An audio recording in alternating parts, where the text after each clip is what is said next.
ಈಗ ಬನ್ನಿ ನೋಡೋಣ ಇವರು ಪಪ್ಪು ಯಾವ ರೀತಿ ಮಾಡ್ತಾರೆ ಅಂತ ಬಿಟ್ಟು ತೋರಿಸ್ಕೊಡ್ತೀನಿ. ನೋಡಿ, ಈ ಪಪ್ಪು ಮಾಡೋದಕ್ಕೆ ಈಗ ಸೋರೆಕಾಯಿ ಕಟ್ ಮಾಡ್ಕೊತಾ ಇದ್ದಾರೆ. ಈ ಸೋರೆಕಾಯಿ ಮತ್ತು ತುಂಬ ಸಣ್ಣಕ್ಕೆ ನೋಡಿ ಇಷ್ಟು ಮಾತ್ರ ಇದನ್ನ ಕಟ್ ಮಾಡ್ಕೊತಾ ಇದ್ದಾರೆ. ಇದು ಆಂಧ್ರ ಪಪ್ಪೇನಾ? ನೋಡಿ, ಆಂಧ್ರ ಪಪ್ಪು ಮಾಡೋದಕ್ಕೆ ಸೋರೆಕಾಯಿ ಪಪ್ಪ. ಸೋರೆಕಾಯಿ ಪಪ್ಪು ಮಾಡ್ತಾರೆ.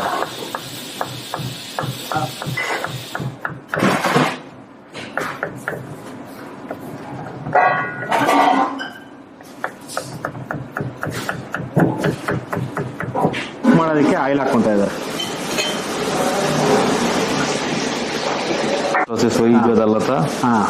ನೋಡಿ, ಇದರಲ್ಲಿ ಈಗ ಸಾಸಿವೆ, ಜೀರಿಗೆ, ಕಡಲೆಬೇಳೆ ಮತ್ತೆ ಉದ್ದಿನಬೇಳೆ ಇದನ್ನು ಮಿಕ್ಸ್ ಮಾಡಿ ಇಟ್ಕೊಂಡಿರ್ತಾರೆ ಒಂದು ಬೌಲಲ್ಲಿ. ಅದನ್ನ ಇದರಲ್ಲೇ ಹಾಕೊಂಡಿದ್ದಾರೆ. ಮತ್ತೆ ಇದರಲ್ಲಿ ಈಗ ಒಂದು 5 ಗುಂಟೂರು ಮೆಣಸಿನಕಾಯಿ ಹಾಕ್ಕೊಂತ ಇದ್ದಾರೆ. ಅಥವಾ ರೋಸ್ಟ್ ಕರೆಂಗೆ. ನೋಡಿ, ಇದನ್ನ ಲೈಟಾಗಿ ಇದನ್ನ ರೋಸ್ಟ್ ಮಾಡ್ಕೊಂತಾರೆ. ರೋಸ್ಟ್ ಮಾಡ್ಕೊಂಡಿದ ನಂತರ ಬೆಳ್ಳುಳ್ಳಿ ಹಾಕ್ಕೊಂತ ಇದ್ದಾರೆ. ಬೆಳ್ಳುಳ್ಳಿ ಪೇಸ್ಟ್ ಇದು 50% ಬೆಳ್ಳುಳ್ಳಿ ಪೇಸ್ಟ್ ಮಾಡ್ಕೊಂಡಿದ್ದಾರೆ. हम हींग पहले नहीं डालना, हींग जल जाएगा। वो बिलोड़ी डालने के बाद में हम हींग डालेंगे। ओके, वो नहीं जलता, वो टेस्ट खराब हो जाएगा, नहीं तो हमारा कड़वा लगेगा। ओके ओके, वो बिलोड़ी डालने के बाद ही हम ये डालेंगे हींग। Okay okay okay. नहीं तो ನೋಡಿ, ಈಗ ಬೆಳ್ಳುಳ್ಳಿ ಹಾಕಿದ ನಂತರನೇ ಹಿಂಗ್ ಪೌಡರ್ ಹಾಕೋಬೇಕಂತ. इसको हम गोल्डन होने तक वेट करेंगे उसका। Okay okay. ಡೈರೆಕ್ಟ್ ಎಣ್ಣೆಯಲ್ಲಿ ಹಾಕೋದ್ರಿಂದ ಹಿಂಗು ಅದನ್ನ ಫುಲ್ ಇದಾಗುತ್ತಂತೆ. ಆ ಕಾರಣಕ್ಕೆ ಇವರು ಈ ತರ ये करी पक। ಓಕೆ. ನೋಡಿ, ಈಗ ಕರಿಬೇವು ಸೊಪ್ಪು ಹಾಕೊಂಡಿದ್ದಾರೆ. उसको हम ज्यादा गोल्डन तक नहीं करेंगे, नहीं तो हमारा दाल का कड़वापन आ जाएगा। Okay okay okay. तो सही करना। हाँ, हम ऑनियन डालेंगे। Okay okay. ನೋಡಿ, ಈಗ ಬೆಳ್ಳುಳ್ಳಿ ಫ್ರೈ ಮಾಡ್ಕೊಂಡಿದ್ದಾರೆ. ಫ್ರೈ ಮಾಡ್ಕೊಂಡಿದ ನಂತರ ಈಗ ಈರುಳ್ಳಿ ಹಾಕೊಂತ ಇದ್ದಾರೆ. थोड़ा ही डालेंगे, ज्यादा नहीं, 300 जैसा। Okay okay. ನೋಡಿ, 300 ಗ್ರಾಮ್ ಅಷ್ಟು ಈರುಳ್ಳಿ ಹಾಕೊಂಡಿದ್ದಾರೆ. 300 ಗ್ರಾಮ್ ಅಷ್ಟು ಈರುಳ್ಳಿ. ನೋಡಿ, ಇದನ್ನ ಈರುಳ್ಳಿ ಅಷ್ಟನ್ನ ತುಂಬಾನೇ ಸಣ್ಣಕ್ಕೆ ಉದ್ದುದ ಕಟ್ ಮಾಡ್ಕೊಂಡು ಹಾಕೊಂಡಿದ್ದಾರೆ. हम लोग को ऑयल कम डालेंगे, सेहत के लिए, सेहत खा के अच्छा रहना आदमी। Okay okay. हाँ हाँ, वही है. अच्छा, ऑयल कम डालेंगे, कम डाला तो हाँ ज्यादा ये नहीं आता है। हाँ. हम कस्टमर को पूरा सेहत का ही देखता है, अच्छा रहता बोल के कम ही ऑयल यूज करता है। हाँ हाँ, वही है. अच्छा है, अच्छा है. ऐसा ही नेचुरल से करना पड़ेगा. नेचुरल। हाँ हाँ. उसमें मसाला ज्यादा नहीं जाएगा। हाँ. ये नेचुरल हम लोग बनाएंगे। Okay okay. हल्का ब्राउन होने तक हम उसको वेट करेंगे। Okay okay. ನೋಡಿ, ಇದನ್ನ ಈರುಳ್ಳಿ ಅನ್ನೋದು ಲೈಟ್ ಆಗಿ ಬ್ರೌನ್ ಕಲರ್ ಬರೋವರೆಗೂ ಇದನ್ನ ಫ್ರೈ ಮಾಡ್ಕೊಂತಾರೆ. ಫ್ರೈ ಮಾಡ್ಕೊಂಡಿದ ನಂತರ ಬೇರೆ ಎಲ್ಲ ಹಾಕ್ಕೊಂತಾರೆ. Green chilli. ನೋಡಿ, ಈಗ ಈರುಳ್ಳಿ ಫ್ರೈ ಮಾಡ್ಕೊಂಡಿದ್ದಾರೆ, ಫುಲ್ ಮಿತವಾಗಿದೆ. ಈರುಳ್ಳಿ ಫ್ರೈ ಆಗಿದ ನಂತರ ಈಗ ಚಿಲ್ಲಿ ಪೇಸ್ಟ್ ಹಾಕೊಂತ ಇದ್ದಾರೆ. Green chilli paste. उसमें हम चिल्ली पाउडर यूज नहीं करेंगे। हाँ हाँ, ओके. पप्पू के लिए यूज नहीं करते? नहीं नहीं, चिल्ली यूज नहीं करते, ओनली ग्रीन नहीं. चिल्ली। चिल्ली पाउडर यूज नहीं करना है? चिल्ली पाउडर यूज नहीं करता, ओनली ग्रीन चिल्ली। हाँ हाँ, ओके ओके. इसको तो अच्छे से फिर पकाएंगे, कच्चापन चला जाए। ओके, ग्रीन चिल्ली का। हाँ हाँ. ನೋಡಿ, ಇದನ್ನು ಅಷ್ಟೇ ಒಂದು 2 ರಿಂದ 3 ನಿಮಿಷ ಇದನ್ನ ಫ್ರೈ ಮಾಡ್ಕೊಂತಾರೆ. ಆಯಿಲಲ್ಲಿ ಫ್ರೈ ಆಗಿದ ನಂತರ ಹಸಿ ವಾಸನೆ ಹೋಗಿದ ನಂತರ ಬೇರೆ ಹಾಕೊಂತಾರೆ.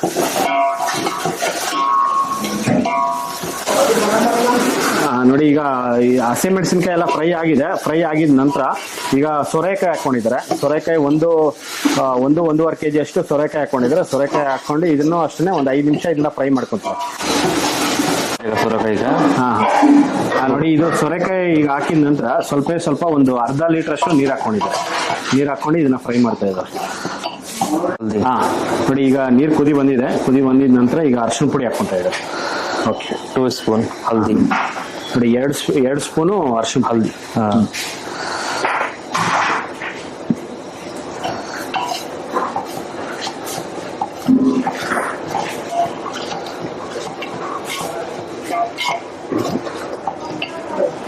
ದೀಪಕ್ ನೋಡಿ, ಈಗ ಇದರಲ್ಲಿ ಈಗ ಕಲ್ಲುಪ್ಪು ಹಾಕೊಂತ ಇದ್ದಾರೆ. ಓಕೆ. ಸೋರೆಕಾಯಿ. ನೋಡಿ, ಇದನ್ನ ಸ್ವಲ್ಪ ಸೋರೆಕಾಯಿ ಸ್ವಲ್ಪ ಜಲ್ದಿ ಮೆಲ್ಟ್ ಆಗುತ್ತೆ, ಆ ಕಾರಣಕ್ಕೆ ಈಗ ಕಲ್ಲುಪ್ಪು ಹಾಕೊಂಡು ಇದನ್ನ ಫ್ರೈ ಮಾಡ್ತಾ ಇದ್ದಾರೆ. ನೋಡಿ ಇದು ಸೋರೆಕಾಯಿ ಒಂದು 5 ನಿಮಿಷ ಇದನ್ನ ಫ್ರೈ ಮಾಡ್ಕೊಂಡಿದ್ದಾರೆ. मेल्ट हो गया अभी। ನೋಡಿ ಮೆಲ್ಟ್ ಆಗಿಯಾ, ಸೋರೆಕಾಯಿ ಫುಲ್ ಮೆಲ್ಟ್ ಆಗಿದ ನಂತರ ಈಗ ಟೊಮೊಟೊ ಹಾಕೊಂತ ಇದ್ದಾರೆ. ये पहले नहीं डालना है टमाटो? टमाटर पहले नहीं डालना, वो हमारा सोरकाई नहीं पकता है। सोरकाई नहीं पकेगा। टमाटो थोड़ा मेल्ट होने के बाद ही टमाटर डालेंगे तो हमारा सोरकाई बराबर मेल्ट हो जाएगा। नहीं तो हमारा सोरकाई मेल्ट नहीं होगा, टाइम लगेगा, गैस को वेस्टेज होगा ज्यादा। मेल्ट होने के बाद ही टमाटर डालना। Okay okay okay. ನೋಡಿ ಇದು ಸೋರೆಕಾಯಿ ಮೆಲ್ಟ್ ಆಗಿದ ನಂತರನೇ ಇದನ್ನ ಟೊಮೊಟೊ ಹಾಕ್ಬೇಕಂತೆ, ಇಲ್ಲ ಅಂತಂದ್ರೆ ಇದು ಟೊಮೊಟೊ ಅನ್ನೋದು ತುಂಬಾನೇ ಜಾಸ್ತಿ ಮೆಲ್ಟ್ ಆಗ್ಬಿಡುತ್ತೆ. ಆ ಕಾರಣಕ್ಕೆ ಸೋರೆಕಾಯಿ ಫ್ರೈ ಮಾಡ್ಕೊಂಡು ಮತ್ತೆ ಈಗ ಟೊಮೊಟೊ ಹಾಕೊಂಡಿದ್ದಾರೆ. मसाला भी डाल देंगे अभी। हाँ, 1 टीस्पून जीरा पाउडर। ನೋಡಿ ಜೀರಾ ಪೌಡರ್ ಹಾಕೊಂತ ಇದ್ದಾರೆ. Jeera powder 1 spoon. ನೋಡಿ ಕಸ್ತೂರಿ ಮೇಥಿ ಇವರು ಪೌಡರ್ ಮಾಡಿ ಇಟ್ಕೊಂಡಿದ್ದಾರೆ. ಕಸ್ತೂರಿ ಮೇಥಿ ಹೋಮ್ ಮೇಡ್. ಅಚ್ಚಾ, ನೋಡಿ ಕಸ್ತೂರಿ ಮೇಥಿ ಒಂದು ಅರ್ಧ ಟೀ ಸ್ಪೂನ್ ಕಸ್ತೂರಿ ಮೇಥಿ ಹಾಕೊಂಡಿದ್ದಾರೆ. ಇವರೇ ಮಾಡಿರೋಂತ ಕಸ್ತೂರಿ ಮೇಥಿ ಇದು. ಮಸಾಲಾ का स्मेल जाने तक अच्छे से पकाएंगे उसको। Okay okay. ನೋಡಿ ಇದನ್ನು ಅಷ್ಟೇ ಒಂದು 2 ರಿಂದ 3 ನಿಮಿಷ ಇದನ್ನ ಫ್ರೈ ಮಾಡ್ಕೊಂತಾರೆ. ಈ ತರ ಮಸಾಲೆ ಎಲ್ಲ ಹಸಿ ವಾಸನೆ ಹೋಗೋವರೆಗೂ ಇದನ್ನ ಫ್ರೈ ಮಾಡ್ಕೊಂಡು ಮತ್ತೆ ಬೇರೆ ಎಲ್ಲ ಹಾಕೊಂತಾರೆ. ನೋಡಿ ಈಗ ಮಸಾಲೆ ಎಲ್ಲಾನು ಇದನ್ನ ಫ್ರೈ ಮಾಡ್ಕೊಂಡಿದ್ದಾರೆ. ಒಂದು 2 ನಿಮಿಷ ಇದನ್ನ ಫ್ರೈ ಮಾಡ್ಕೊಂಡಿದ ನಂತರ ಈಗ ತೊಗರಿ ಬೇಳೆ ಹಾಕೊಂತ ಇದ್ದಾರೆ. ತೊಗರಿ ಬೇಳೆ ಇದನ್ನ ಫುಲ್ ಆಗಿ ನುಣ್ಣು ಬೇಯಿಸ್ಕೊಂಡಿದ್ದಾರೆ. ಇದನ್ನ ಒಂದು 4 कितना ವಿಜಿಲ್ डालते हैं उसको? उसमें 2 विजिल ನೋಡಿ 2 ವಿಜಿಲ್ ಹಾಕ್ಸ್ಕೊಂಡು ಇದನ್ನ ಫುಲ್ ನುಣ್ಣು ಮಾಡ್ಕೊಂಡಿದ್ದಾರೆ. ನೀರು ಜಾಸ್ತಿ ಹಾಕೊಂಡು ಇದನ್ನ ಬೇಯಿಸ್ಕೊಂಡಿದ್ದಾರೆ. ಬೇಯಿಸ್ಕೊಂಡಿರೋದನ್ನ ಈಗ ಇದ್ರಲ್ಲಿ ಹಾಕೊಂಡಿದ್ದಾರೆ. कितना केजी ಇರುತ್ತೆ? 600 ग्राम 600 ग्राम 600 ग्राम ಬೇಳೆ. ये कितना लोग का होता है ये सांबर? Maximum 25 members. 25 ಮೆಂಬರ್ಸ್. ಒಂದು 25 ಜನಕ್ಕೆ ಇದು ದಾಲ್ ಮಾಡ್ತಾರಂತದ್ದು. ಪಪ್ಪು ನೋಡಿ ಇದು ಒಂದು 25 ರಿಂದ ಒಂದು 30 ಜನ ತಿನ್ಬೋದು ಈ ಪಪ್ಪು. थिक भी नहीं रखना, पतला करना उसको थोड़ा, पतला भी नहीं, गाढ़ भी नहीं, मीडियम रखना। Okay okay. हॉट वाटर डालेंगे उसको। Okay okay. ನೋಡಿ ಈಗ ಬಿಸಿ ನೀರು ಹಾಕೊಂತ ಇದ್ದಾರೆ. हॉट वाटर डाला तो हमारा टेस्ट बराबर रहता है। ठंडी पानी नहीं टच करना उसमें। Okay okay. Only hot water. Okay okay. ನೋಡಿ ತಣ್ಣೀರು ಹಾಕಬಾರ್ದು. ತಣ್ಣೀರು ಹಾಕಿದ್ರೆ ಟೇಸ್ಟ್ ಅನ್ನೋದು ತುಂಬಾನೇ ಕಡಿಮೆ ಆಗುತ್ತಂತೆ. ಆ ಕಾರಣಕ್ಕೆ ಇವರು ಬಿಸಿ ನೀರೇ ಯೂಸ್ ಮಾಡ್ತಾ ಇದ್ದಾರೆ. ಸಾಂಬಾರ್ಗಾಗ್ಲಿ ಪಪ್ಪಗಾಗ್ಲಿ ಪ್ರತಿಯೊಂದಕ್ಕೂ ಅಷ್ಟೇ ಬಿಸಿ ನೀರು ಹಾಕೋದ್ರಿಂದ ಚೆನ್ನಾಗಿರುತ್ತೆ ಅಂತ ಹೇಳ್ತಾ ಇದ್ದಾರೆ. ನೋಡಿ ಅರ್ಧ ಸೌಟು ಇದು ಹುಣಸೆಹಣ್ಣು ಹುಳಿ ಹಾಕೊಂಡಿದ್ದಾರೆ. ಇದನ್ನು ಕುದಿ ಸ್ಟಾರ್ಟ್ ಆಗಿದೆ. ಈಗ ಪಪ್ಪ ಅನ್ನೋದು ಫುಲ್ ಕುದಿ ಸ್ಟಾರ್ಟ್ ಆಗಿದೆ. ಕುದಿ ಸ್ಟಾರ್ಟ್ ಆದ್ಮೇಲೆ ಈಗ ಅರ್ಧ ಸೌಟು ಹುಣಸೆಹಣ್ಣು ಹುಳಿ ಹಾಕೊಂಡಿದ್ದಾರೆ. ज्यादा कम स्वाद अनुसार। बस उतनी।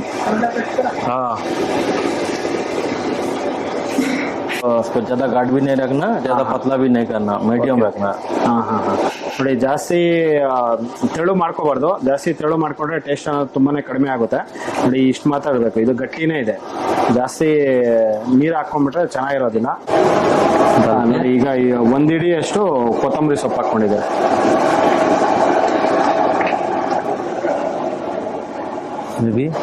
ಹಲ್ಕ ಹಿಂಗ್ डालेंगे लास्ट। ಓಕೆ. ನೋಡಿ ಅದರಲ್ಲೇ ಸ್ವಲ್ಪ ಹಿಂಗ್ ಹಾಕೊಂಡಿದ್ದಾರೆ. ಹಿಂಗ್ डाल के पकाना नहीं, हम बंद कर देंगे। ಬಂದ್ कर देते हैं। ಓಕೆ. ನೋಡಿ ಈಗ ಹಿಂಗ್ ಹಾಕೊಂಡು ಫುಲ್ ಬಂದ್ ಮಾಡಿದ್ದಾರೆ.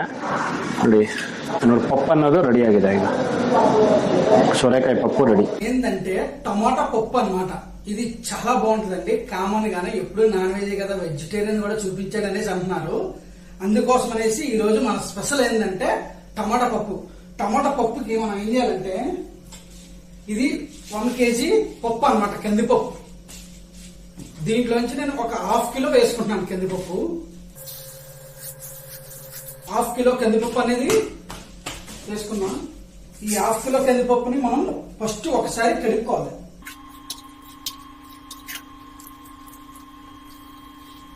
ఇది 1/2 కిలో కందిపప్పు అండి. ఈ 1/2 కిలో కందిపప్పు అనేది మనము కడుక్కోవాలన్నమాట. కడిగిన తర్వాత మనం ఏం చేయాలంటే దీంట్లోని వాటర్ అనేది ఎన్ని పోయాలి అంటే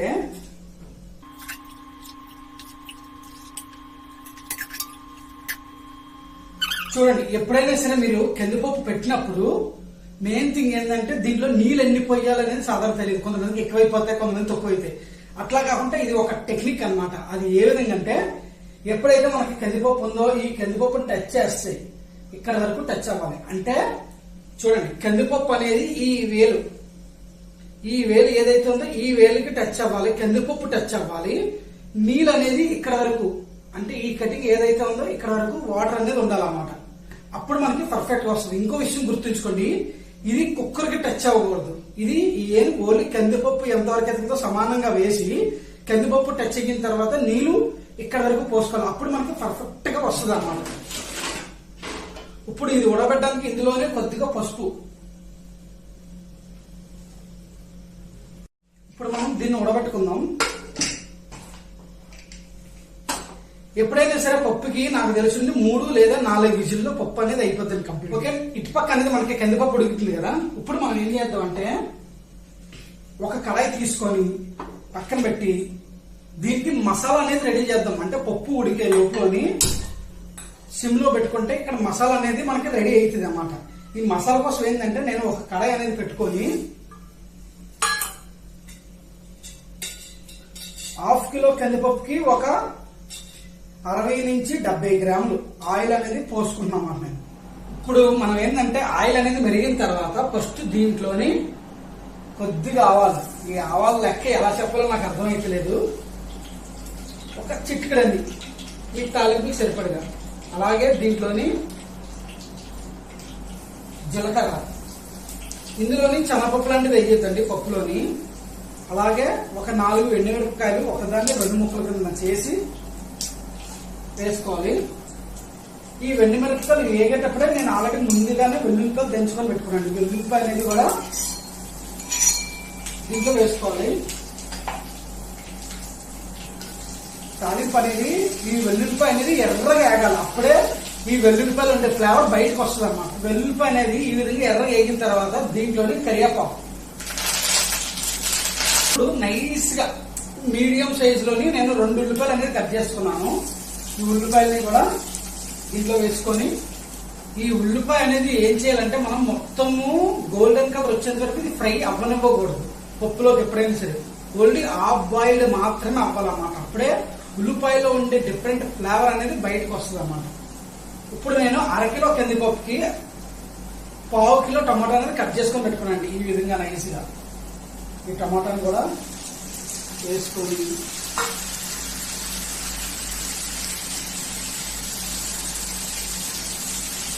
దీంట్లోనే మనం ఏం చేయాలంటే లైట్ గా ఒక చిటికెడు పసుపు మాత్రం వేసుకోవాలి. ఎందుకంటే మనం ఆల్రెడీ పప్పులోని కూడా పసుపు అనేది వేసుకున్నాం. మళ్ళీ దీంట్లో కూడా ఎక్కువ వేసుకున్నాం అనుకోండి, 2 కలిస్తే మళ్ళీ ఎక్కువ పసుపు అయిపోతుంది. పప్పు ఉడకబెట్టితే కొంతమంది ఆయిల్ పోసుకుంటారు, అంటే పప్పు పుల్లాగా రావడం కోసం అని చెప్పేసి. ఇది మనకి ఇప్పుడు వాడే కందిపప్పు అయితే అవసరం లేదండి. మనకి కోటా బియ్యం అంటారు కదా, అంటే గవర్నమెంట్ తరఫు నుంచి వచ్చే కందిపప్పులు అయితే కొద్దిగా ఆయిల్ అనేది పోసుకోవాలి మన కందిపప్పు. ఇది నార్మల్ గా షాపులో అమ్మే #1 క్వాలిటీ ఏదైతే ఉందో వీటికి అయితే ఆయిల్ అనేది అవసరం లేదు. అలాగే టమాటా ఉడకడం కోసం అని చెప్పేసి మనం ఏం చేయాలంటే ఇందులోని సాల్ట్ అనేది వేసుకోవాలి. ఈ సాల్ట్ అనేది ఎంత వేసుకోవాలంటే ఈ మసాలాకి పప్పుకి ఈక్వల్ గా చూసుకోవాలన్నమాట. రెండింటికి సరిపడగా వేసుకోవాలి. ఇప్పుడు మనం ఏం చేయాలంటే దీన్ని కూడా ఈ విధంగా కలుపుకుంటూ ఈ టమాటా మొత్తం ఉడకాలన్నమాట. ఈ టమాటా మొత్తం ఉడకాలి అంటే టైం పడుతుంది అన్నమాట. ఈ టమాటా అనేది మనం సిమ్ లో పెట్టుకొని టమాటా మొత్తం మెత్తగా పేస్ట్ లెక్క ఉడికేటట్టు మనం చూసుకోవాలి. ఇది అవి లోపల కుక్కర్లో విజిల్ కూడా అవుతుంది అనమాట. మనకి పప్పు అయిన లోపలని ఇది కూడా అయిపోద్ది. అప్పటి వరకు మనం మూత అనేది పెట్టుకొని మధ్యలో ఒక్కొక్కసారి చూసారు కదండి, మనకి పప్పు అనేది ఉడికింది అనమాట. ఈ పప్పు అనేది నాకు 8 విజిల్ వచ్చిందంటే 3 విజిల్ వచ్చిందండి. 3 విజిల్ తర్వాత ఆపేసి గ్యాస్ ని కూడా బయటకు పోనలేదు. అంటే కొంతమంది విజిల్ తీసి గ్యాస్ ని బయటకు పోనిస్తారు కదా, నేనైతే ఆ విధంగా పోనలేదండి. ఇసలు వచ్చేసరికి చాలా సిమ్ లో పెట్టాను కాబట్టి టమాటా కూడా బాగా ఉడికింది అనమాట. టమాటా అనేది బాగా ఉడికినప్పుడు మనం ఏం చేయాలంటే దీంట్లోని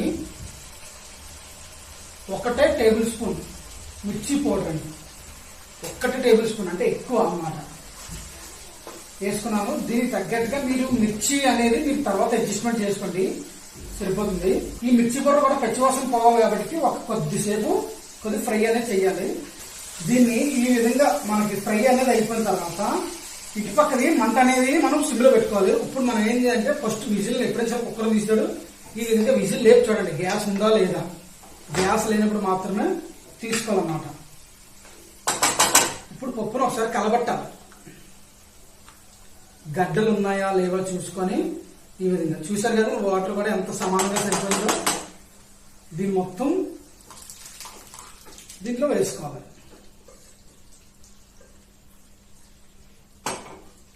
ఓకే, ఇదైతే నాకు కడాయి మొత్తం ఫుల్ అయిపోయింది అనమాట. 1/2 కిలో పప్పుకి కొద్ది ఫుల్ అయిన కాడికి కొద్ది జాగ్రత్తగా చూసి కొద్ది కలుపుకోవాలన్నమాట.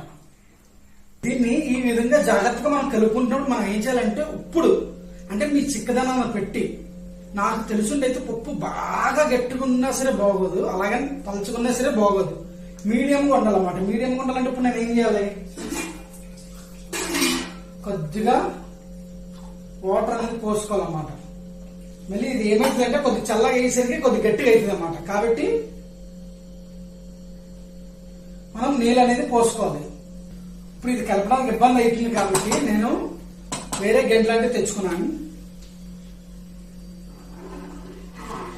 ఎప్పుడైనా సరే మనం పప్పు వేసిన తర్వాత ఈ టమాటాలోని కొద్దిగా 1 నిమిషం అయినా సరే కలపాలన్నమాట. అంటే కలపడం అంటే ఉడకనిచ్చి కలుపుకుంటా ఉండాలి మధ్యలోని. పప్పు గట్టుకున్నప్పుడు మంట పెట్టి కలపడం మానేసాం అనుకోండి, అడిగి పడేస్తాం అనమాట. ఈ విషయం గుర్తుంచుకోండి. పలుచుకుంటే ఓకే. ఇప్పుడు మనం సాల్ట్ అనేది చెక్ చేసుకుందాం. నాకైతే కొద్ది సాల్ట్ అనేది తక్కువ ఉంది.